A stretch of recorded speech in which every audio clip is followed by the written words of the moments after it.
Bonjour, je suis Patrick Marcelet, l'animateur de l'émission Déco-Tendance sur la chaîne Casa. Ici, au Jour de la Terre.tv, j'animerai une toute nouvelle série de capsules à tendance éco-design. Qu'est-ce que c'est que l'éco-design? C'est la conception de produits qui tiennent compte des principes de développement durable et de l'environnement. Et comment est-ce qu'on intègre tout ça donc à notre quotidien? C'est justement ce qu'on a envie de vous faire découvrir. Pour cette première capsule, j'ai envie de vous parler de design et de poules.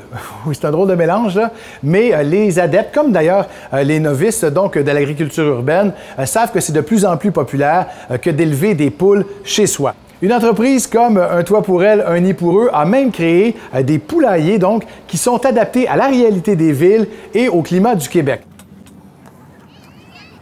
Eh bien, bonjour, mon nom c'est Renée Ducharme, je suis agronome de profession. L'année passée, on a fait un toit pour elles, un nid pour eux, à cause de l'engouement que les gens ont de s'approvisionner en œufs frais.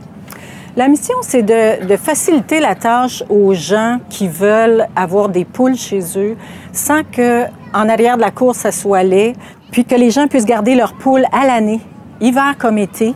C'est sûr que si vous avez juste un balcon, ça va être compliqué, vous allez être obligé de nettoyer, c'est pas drôle. Mais si vous avez le moindrement de terrain, vous pouvez avoir un poulailler avec quelques poules. Le modèle qui est le plus aimé, c'est la ferme, ce qu'on appelle le modèle La Ferme. C'est celui qui est le plus spacieux, peut contenir à peu près 5 poules.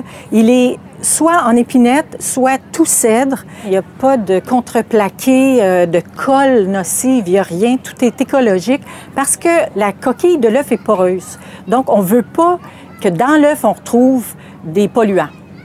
Que ce soit un œuf blanc, un œuf brun, un œuf rose, c'est la même qualité.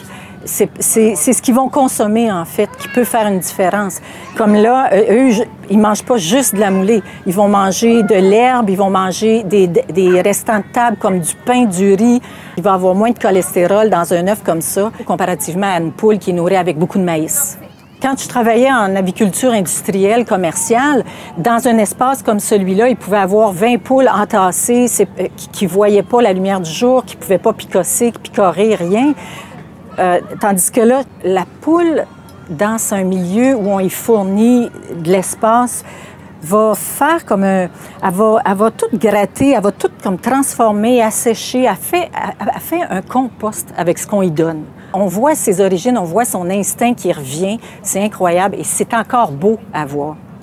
L'éco-design s'intègre un peu partout chez vous, même dans votre cour et même dans le logis de vos poules. Avouez que c'est assez difficile de trouver plus design comme habitat pour vos volailles. Et d'ailleurs, pour en savoir un peu plus sur la réglementation concernant l'élevage de poules dans votre quartier, on vous conseille donc de consulter votre ville.